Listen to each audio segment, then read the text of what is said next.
Back again for another episode of the Grown and Greek podcast. And please make sure that you hit that follow button, subscribe on YouTube.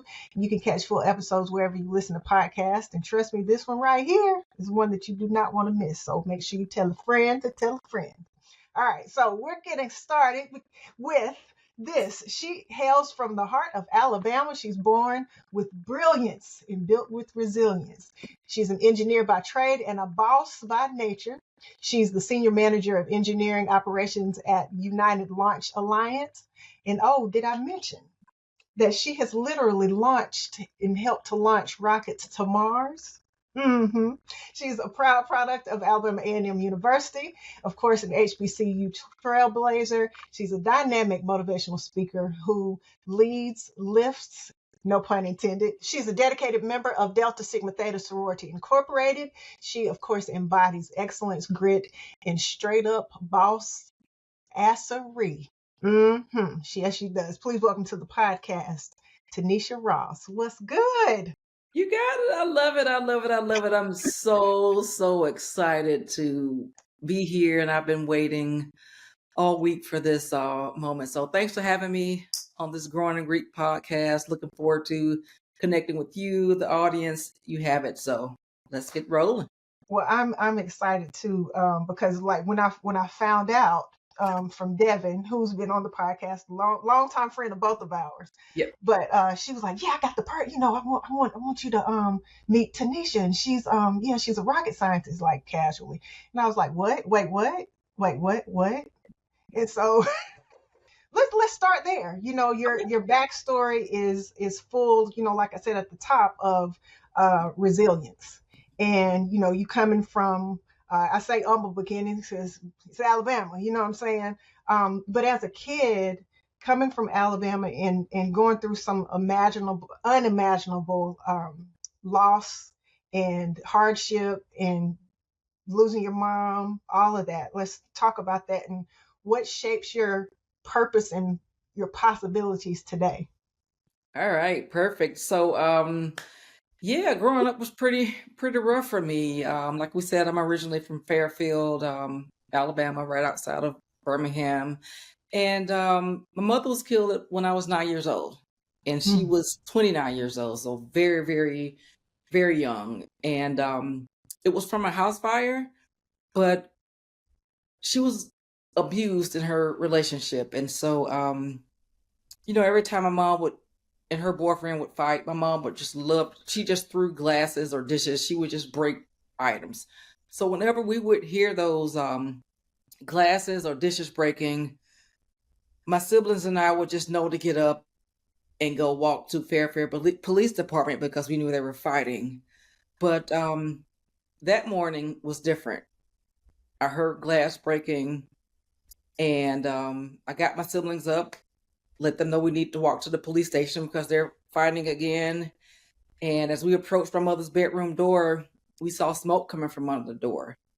And so that glass we heard popping and breaking was actually from the heat in the room was popping out her bedroom windows. And so my oldest sister was able to kick the door in, and all that smoke came out of that trap room, and we just started running down the street. And we didn't have a phone. We barely had food to eat. I would eat breakfast and lunch, you know, at school.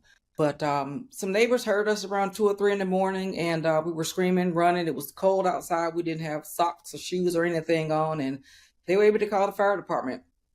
And what I didn't mention was when my sister kicked that door in, my mother's boyfriend fell on my brother. My brother was about 5 years old at the time.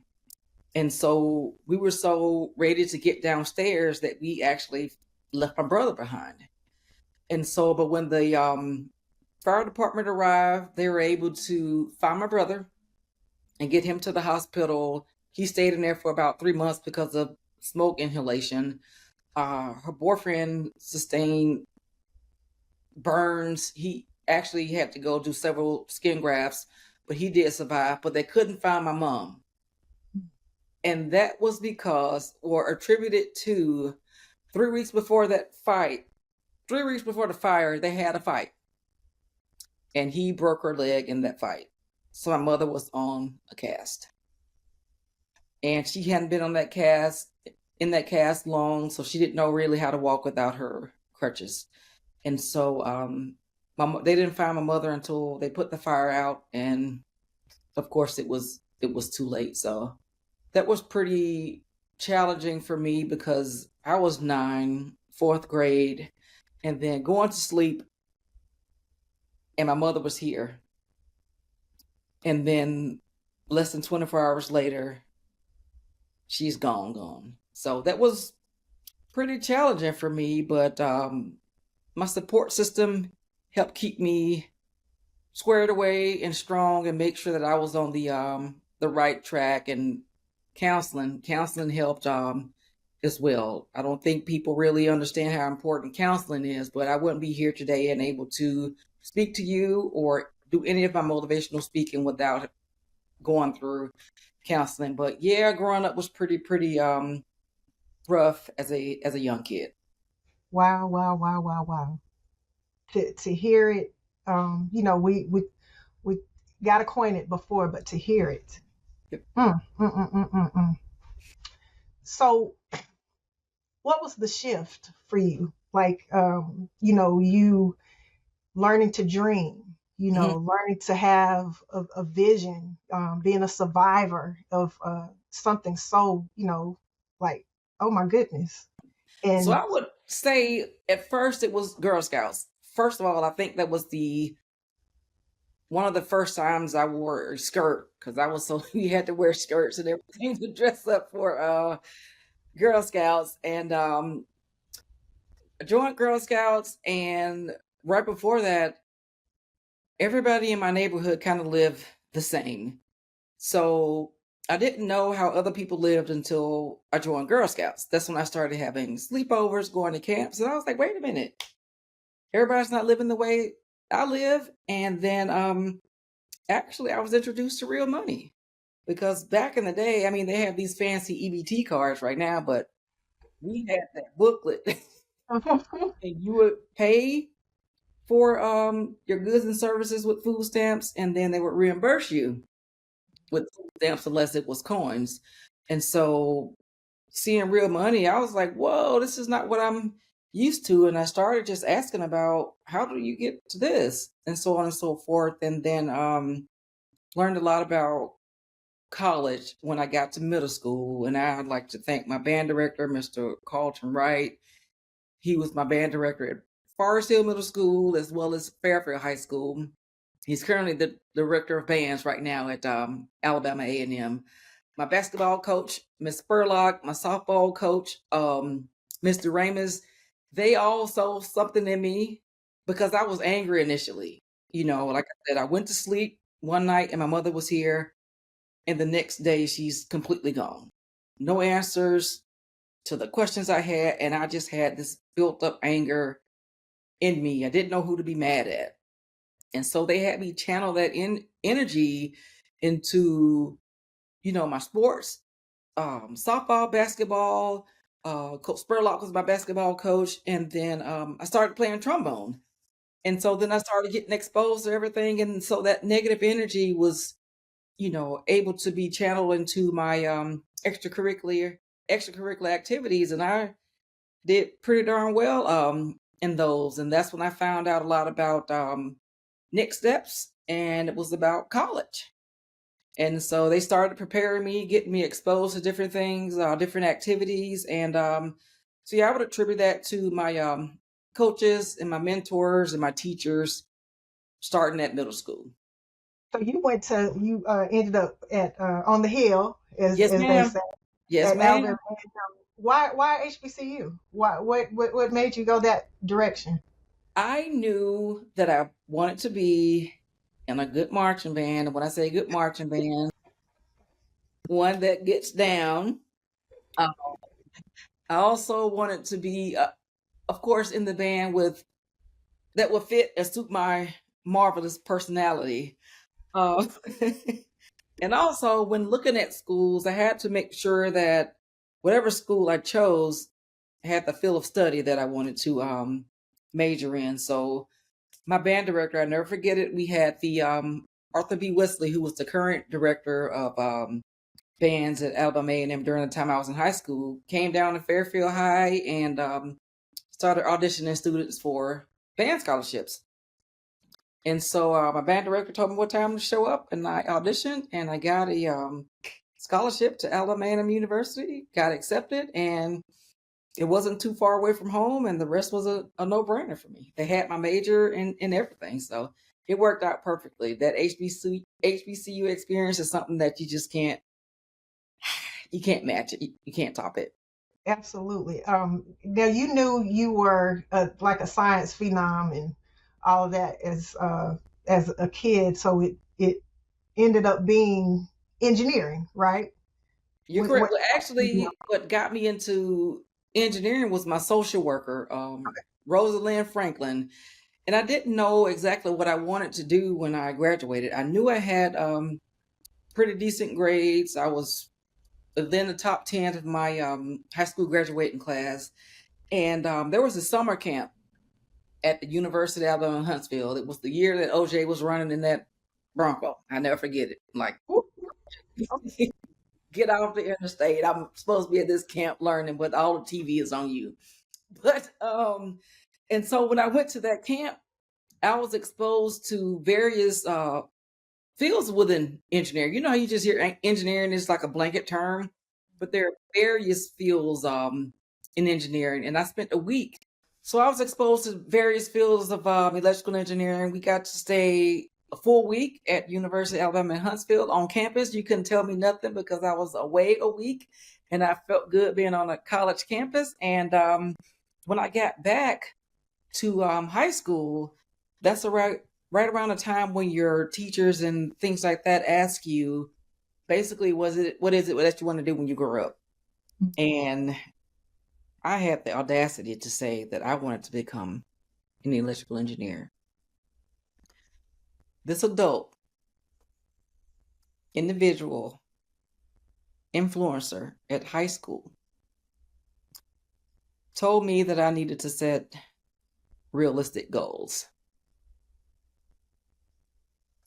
You know, that was like one of the first times I cried, because it was more like what does my past have to do with my future? You know, you're not going to talk to me. Your family doesn't have any money to send you to college. You're not going to talk to me about any of these scholarships that I could earn, Pell Grant, any loans or what have you. You just heard me say I auditioned for band scholarship at Alabama A&M. That was money towards college. And that was almost a make or break point in my life, because I could have taken that information, because, you know, as teenagers, young adults, we look to these leaders as a sounding board or someone to give you extra advice or encouragement. And the first words out of this person's mouth was, you need to set realistic goals. But I didn't let that deter me. I went on to Alabama A&M University, graduated in 1999 with my electrical engineering degree. I didn't stop there, of course. I got my first master's degree in 2025, and my second master's degree, 2005, my second one in 2007. And I am happy to report that I'm currently working on my doctorate in business administration. So, being told to set realistic goals, you know, I didn't stop at, for everybody that's out there, regardless of your situation or what you're going through, whether it's with your career, relationships, you wanting to start your own business, your journey, you cannot focus on the naysayers. You have a plan, you set some goals, listen to the positive people that are around you, and you can be anything that you want to be. And I will say that the company that I'm at right now has been the only place I've worked since I graduated college. And they paid for both my master's degrees. So 26 years I've been at the same company. I started out as an intern, and I am now the senior leader over the group that I started interning with. So let me say this. Let me say this, right? So Sharice Stokes, she is your sorority sister. Okay. She's a leader. She's been on the podcast too, but I'm about to bring this all together. This is crazy. Uh, she was talking about. She's an engineer too, but she was talking about how lucrative the engineering field is, and I just want to point that out. Number one, you said they pay for both of your masters. Absolutely. You've been with the company since you interned, and now you are at the top of the echelon of people in your field, and that is a testament of not only your past and everything that you've been through, but the choice that you made for a career path that is absolutely knocking doors down in every capacity. So I just want to really make that a point, that you're living the dream, just like she talked about, you're living the dream that you didn't even realize when you were 9, and that turning point happening today. But you are at the top, right? You are leading the pack and stuff, and I'm pretty sure. Well, I don't know. Let me not say that. I'm assuming that there aren't a lot of women that look like you and I where you are. That will be a safe So, assumption. okay. So, how is that, leading the way that you are at the level that you are, realizing that you are, one of the ones that we'll read about in the history books later? Well, thank you for that. Um, it comes with a lot of responsibility, and I do not take it lightly. I'm extremely grateful, and I'm humble, and I never forget where I came from. And that'll lead to my motivational speaking. So I know that I came from a background where I don't think anybody really thought I would be here. I was able to, with my career, spend 13 years in Denver working in the corporate office. Um, we have a launch site in Cape Canaveral, that's in Florida, and then a launch site in Vandenberg, California. And I've been to launches at both of those sites. We launch some spy satellites for the government, your weather satellites, your all of your GPS satellites, your rovers on Mars, and as of late, we launched some Kuiper Amazon satellites a couple weeks ago. And then, those 2 astronauts that were in space supposed to be for 9 days. Well, we launched them on our rocket, and the capsule they were on was on top of our rocket. So our rocket got the capsule to where it needed to go so that they could drive the rest of the way to the International Space Station. So when you hear stuff like that, you're wondering what kids may think. And so what I've done with my life, I feel like I owe it all to those who paved the way for me. And every weekend I'm somewhere volunteering, and I go back to speak to kids at camps. I've spoken at high school graduations. As a matter of fact, 2021, I went back to that high school where I was told to set realistic goals. I was the commencement speaker back there in 2021. And I just go back to share my story because seeing is believing to a lot of people. And, they can see the famous athletes or famous politicians or what have you on TV, but it's so rare that you can touch them in person. And so I think it helps a lot when I go out to schools. I don't turn anybody down. And so I'll be at an event coming up this weekend in Georgia. But I try to make sure that I go back and tell my story of how I overcame, like my organization is called Elevate, Lifted to Lead. And go back and tell my story and I'm completely open and honest, and I do allow everybody the chance. But I'm thankful that they give me the chance to be vulnerable, because I tell you, before counseling, I will not be able to be here to talk like this, especially not on stage in front of large audiences. So I basically just tell them, hey, no matter what's going on around you, you can think and dream beyond what you can see, and I'm a living testimony to that. So I give them cool tours of the rocket factory. It's not the Space and Rocket Center. It is a rocket factory. Like when we launch those rockets, we never see that rocket again. So it puts the satellite into space and we don't ever see it again. We build a brand new rocket each time for each launch, and it's customized and tailored per the customer, per the customer's request. So it is a real rocket factory, and just having them come in there and see their eyes light up, even the adults get super excited. And so it doesn't matter what stage you are in your life or in your career. My story and personal testimony has helped out a lot of people. So my way of giving back is to just go back and just speak and let people know what can happen when you do believe in yourself. Get you a good support system, and you can be anything you want to be. Launching. So we got to talk about this because I'm still like, I don't know. I don't even know what headspace I'm in, but I'm just sitting here like, man, I'm talking to a rocket scientist. This is off the chain. This, but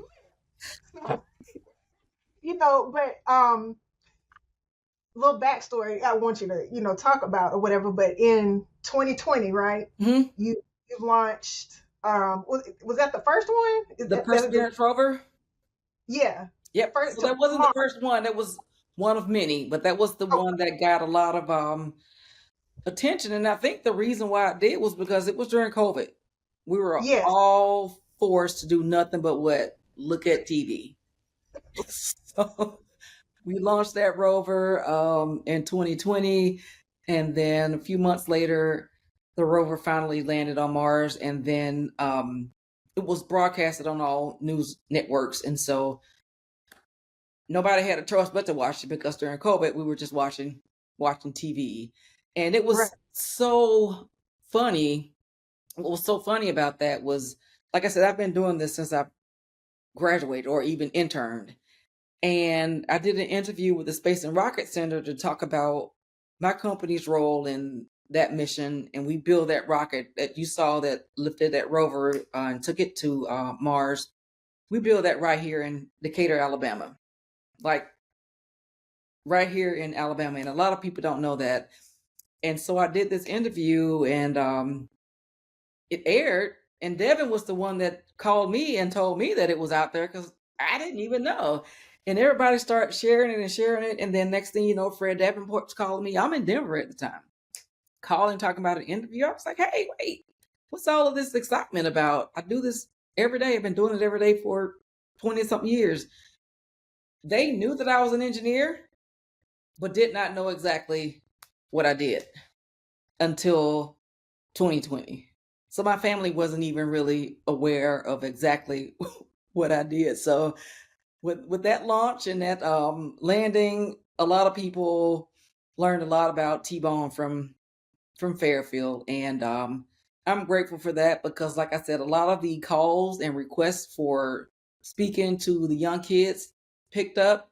And like I said, it's a blessing for me to go back and share my personal testimony of, being told to set realistic goals, to being responsible for storm tracking.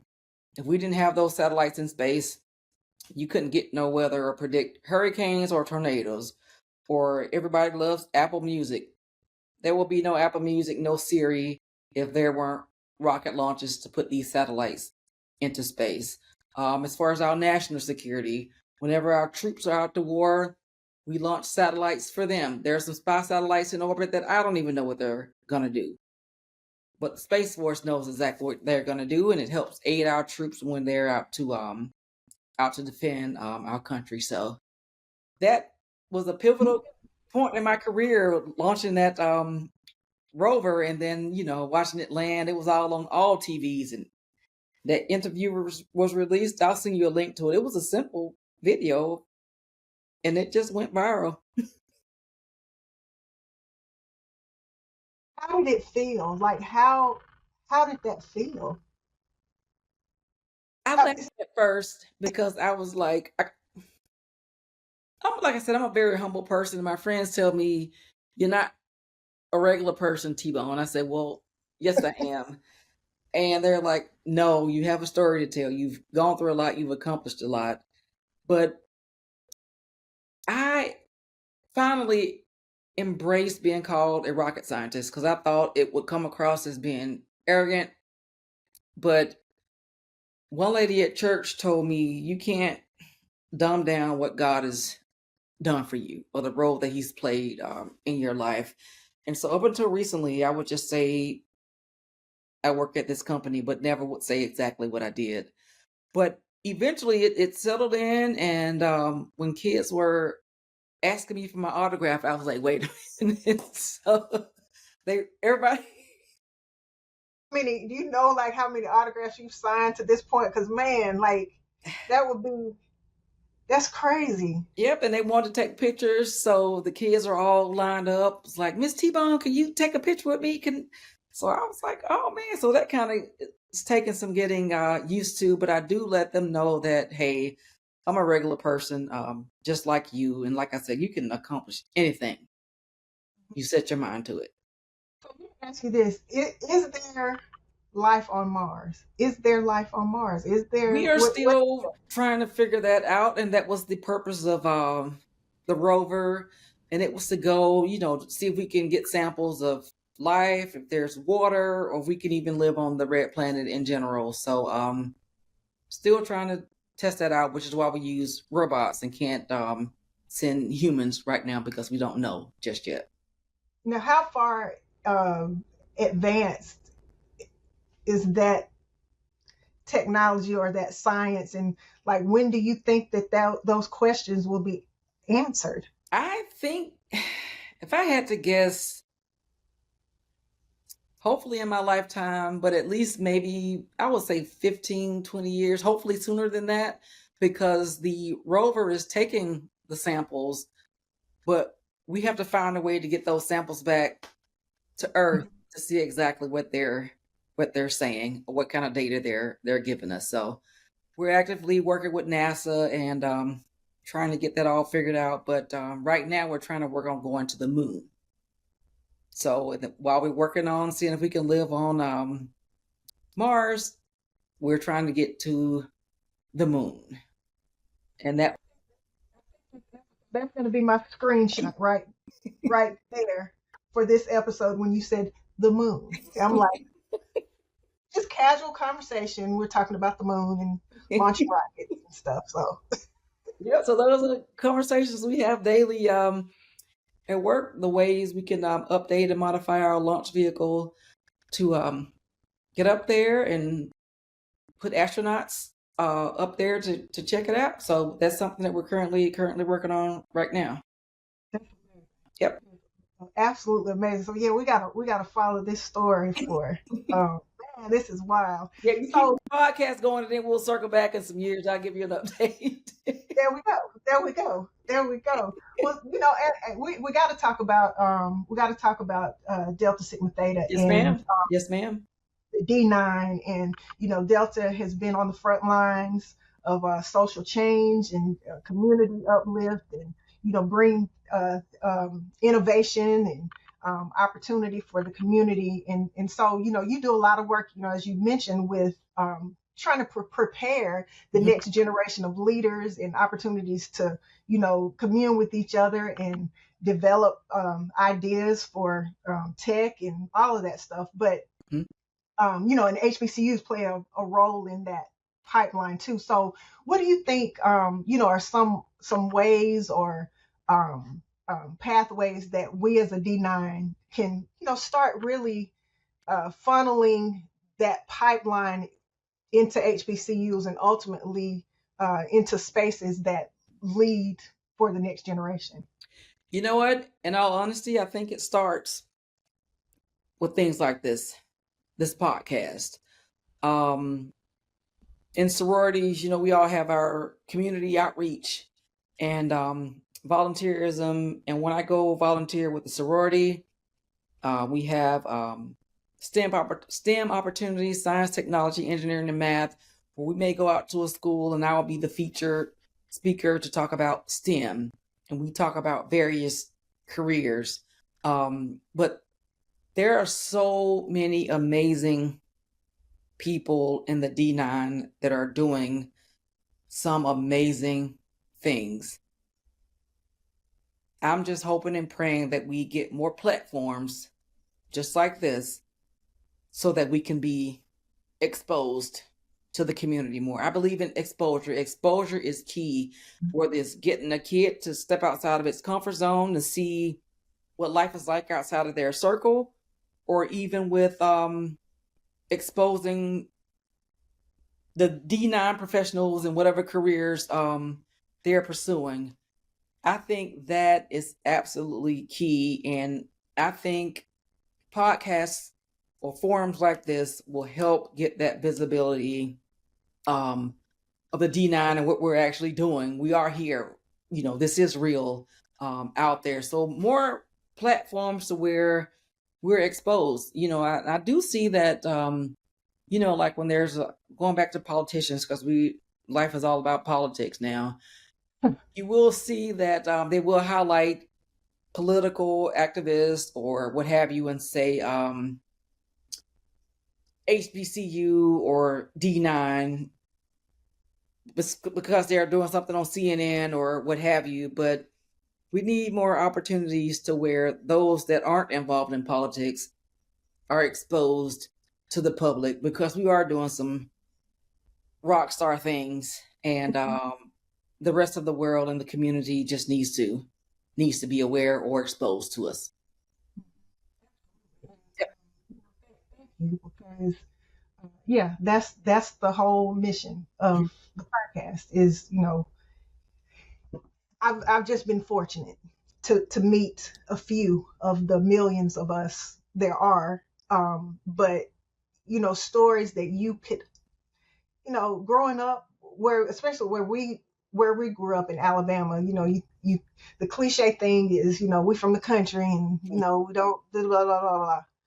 But no, man, like some of the most brilliant, absolutely brilliant minds have not only come from the state of Alabama, but the D9, who Absolutely. are changing literally every day, changing the world, just like you.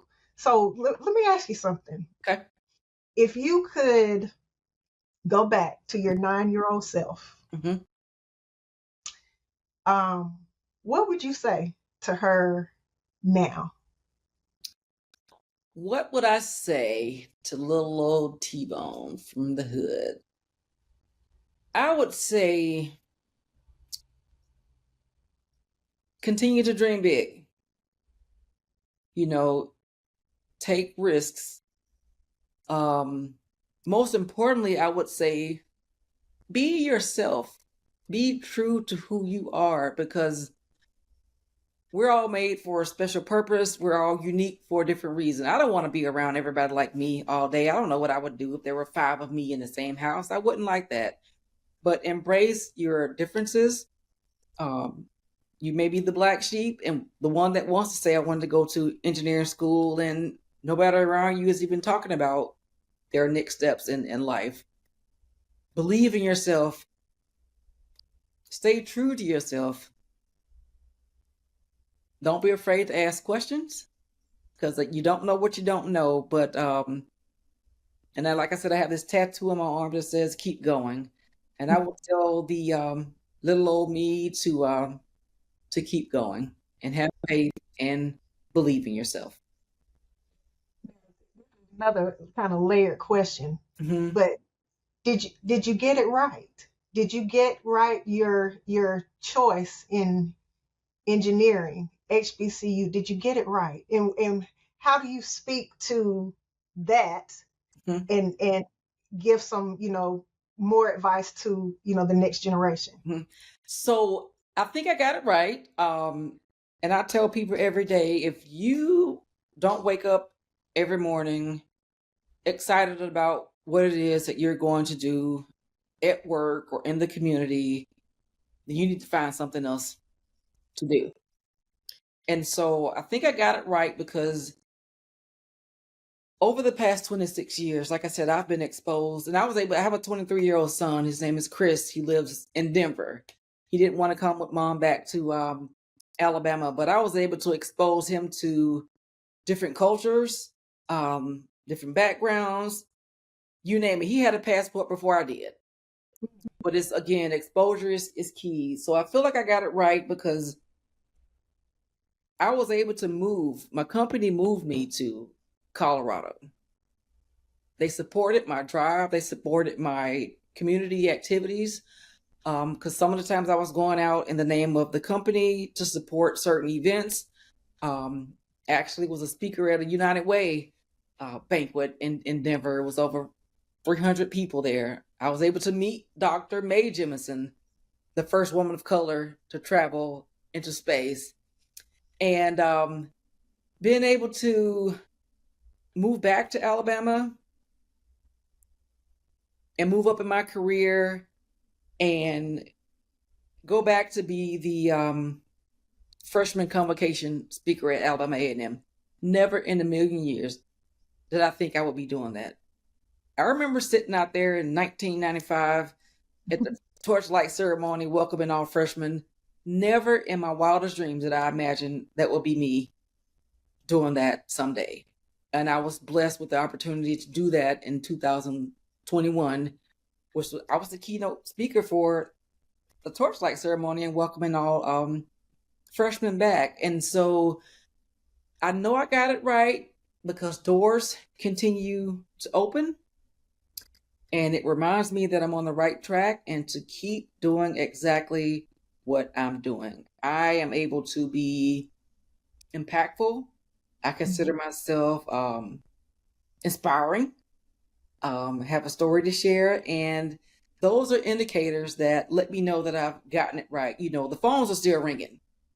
Hey, me this weekend, can you come speak to the teachers at our welcome back to school, kick off the school year? Getting those calls, getting calls to summer camps, and then still being presented with opportunities to grow at work.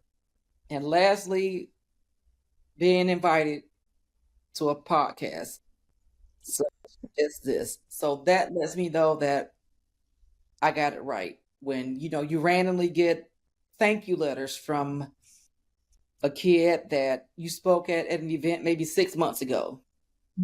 And it say, hey, thank you for coming to speak to my school. I really do appreciate you.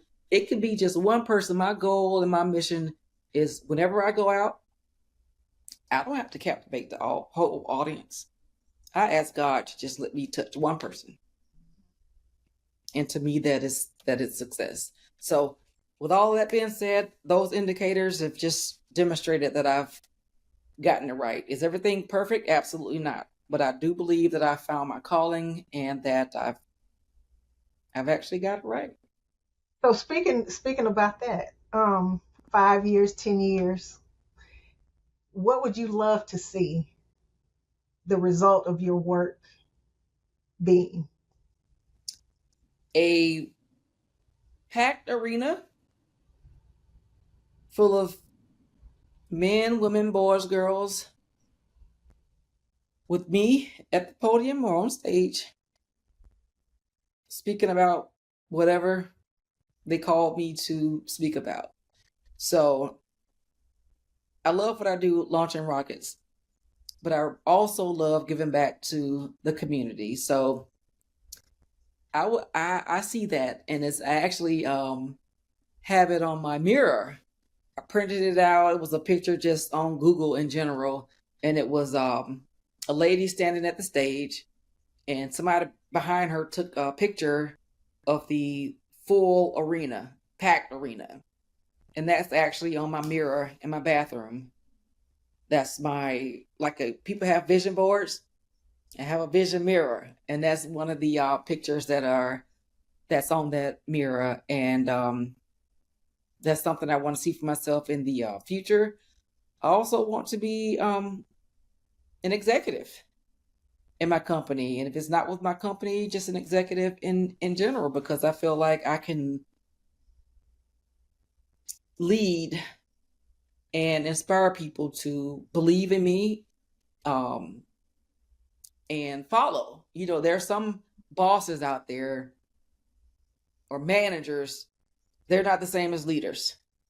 A That's good right. leader is one that can inspire, motivate, and someone that the team believes in, that they want to follow, they feel secure in, that this leader has their back. And I do see myself as an executive one day. And last but not least, I do want to become a professor, whether it's part time and just go back to some of the HBCUs to teach. So I have a lot of goals I set, and like I tell my son, I'm learning something new every day. You're never too old to stop learning. You are supposed to learn something new every day. So I have goals and dreams set up for this next stage of my life. Some people get here and settle.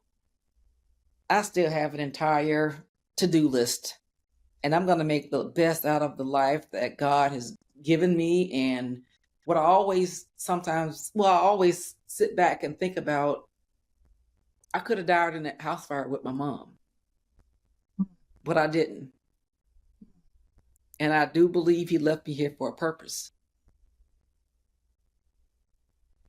What would I be, or how? That's my way to repay him and say thank you for sparing my life. And it's just going back and letting people know all the great things that he's done for me, blessed me with friends, getting me exposed to a lot of things. My first time riding a plane was when I started working. Never been on a plane before until I started working. So it was exposing me to a lot of things. And then I can go back and tell stories to individuals that have not experienced that. Like, yeah, I was scared as I don't know what, but I got on that plane, and it's, you have to go through it to experience it, to share with the kids or adults who have what have you, that you're never too old to set goals. And people may say, hey, I wanted to go back to college, but I had my kids. Okay, your kids are grown now. What's your plan? I approach them the same way. So don't come to me with no excuses, because I always have a rebuttal to that. So Well, I'm just honored. I am inspired. Um, and just prophesying to you, that's gonna happen. thank All you. of it. Like all of it. Ain't no doubt about it. Ain't no doubt about it. And I'm just happy that I can say that's my girl T-Bone right there. That's my girl T-Bone. You got to come. Let me give you a tour of the rocket factory, though. Hey, I was getting ready to text you as soon as we wrap Okay. the episode, because I definitely want to do that. But I'm just, thank you. Thank you for sharing your story. Hmm. Thank you for being a pillar in the D9, the pillar in the community. Thank you for the work that you're doing. And, keep going, keep going, keep going. Tanisha Ross, Tattoo how can right people, there. Keep there going. we go. How can people connect with you, and definitely make sure those locations and those dates are secured on your calendar, and follow your journey? Yep. So I have a website. I did hire a marketing team out of Atlanta, and I do have a real website. Secured my It's own awesome, by the way. domain. Thank you. Thank you. Thank you. So everybody can go to TineshaRoss.com. That's TineshaRoss.com. And you could learn a lot about me. You can see some places that I've been. I have pictures of myself, astronauts, rocket launches, just me out in the community. And it talks about my why. Please go read the About Me section. And it talks about my why and my purpose. On all platforms, LinkedIn, Facebook, and Instagram, Tinesha Ross, TineshaRoss. And one thing that cracks my son up, he goes, I just tell my friends to Google you. So you can just put my name in Google, and all kinds of pictures and things will show up. And so I'm proud of myself for continuing to believe in myself, because this is not hard. Having a full-time career, being back in school, and then trying to support the community is a job in itself. But I just ask for all of the motivation, inspiration you have to throw my way. I do appreciate it. And yeah, just looking forward to what's next. But that's how you can get in touch with me, find out what I'm doing and where I'm going next. And I was at the White House last year, speaking Amen. about the importance of space going forward. So right before the administration changed, I went to the White House twice, and I represented my company. Little T-Bone from the hood represented my company at the White House. Wow. 2 times last year. So, Amen. like I said, you never know where you're going to go if you just give up, and because something gets hard, you decide to quit. I believe that things are supposed to be hard, because once you get to where you're going, you find value, there's testimony in your journey. So when you cross that finish line, there are tons of stories you can tell about. Man, it really got hard. I was about to throw this paper out of the window. I didn't want to write it. But here I am with my doctorate degree or what have you. So life is hard, but you got support system around you, sorority sisters, friends, you name it. And you got this. We all got this. But no, this has been great, and I do appreciate it. I can talk all day. It's something that I love to do. But One last question. okay. One last question. Now, is T-Bone your line name, or Nope. what T-Bone So everybody in the hood has a nickname. And so that's how I know I was destined to play trombone. I played trombone in middle school, and then I played trombone at Alabama A&M. I was in marching band. And people just thought that T-Bone was because I played the trombone. No, ma'am. I had T-Bone as a nickname when I was about 3 months old. And so that's been my nickname since I was little. And so there's pretty funny. I was speaking to the women of AT&T for a luncheon for this organization that I'm a board member of out of Atlanta. It's called Students Without Mothers. And so the women of AT&T sponsored the scholarship awards luncheon for the next cohort that was coming through. And my very first slide, the first line up there that says, "My government name is Tinesha Ross." This will probably be the last time you hear me say Tinesha throughout this presentation. It is T-Bone. So that's where it came from. It was just a nickname that I had growing up, and it was before I even knew what a trombone was. So that's where T-Bone. So whenever I'm out, somebody calling Tinesha, I'm ducking. Like, what did I do? Well, I can tell you when Devin, like when Devin was like, I got somebody I want you to talk to or whatever. She's like, yeah, my girl T-Bone. I said, oh, we already fam. T-Bone? What? That's already my homie. Yeah, let's check So I'm that. like, I need to check with my pastor to see if Tinesha or T-Bone got baptized. So I need to make it right. Well, I am watching. I'm rooting for you. I'm a fan. I'm a sister. I'm, inspired, and I cannot wait for what's next, because you are absolutely everything and more that I was told that you are. And thank you so much for sharing your story on the podcast. Like, No, thank you. And I know that this podcast that you've started is going to blow up.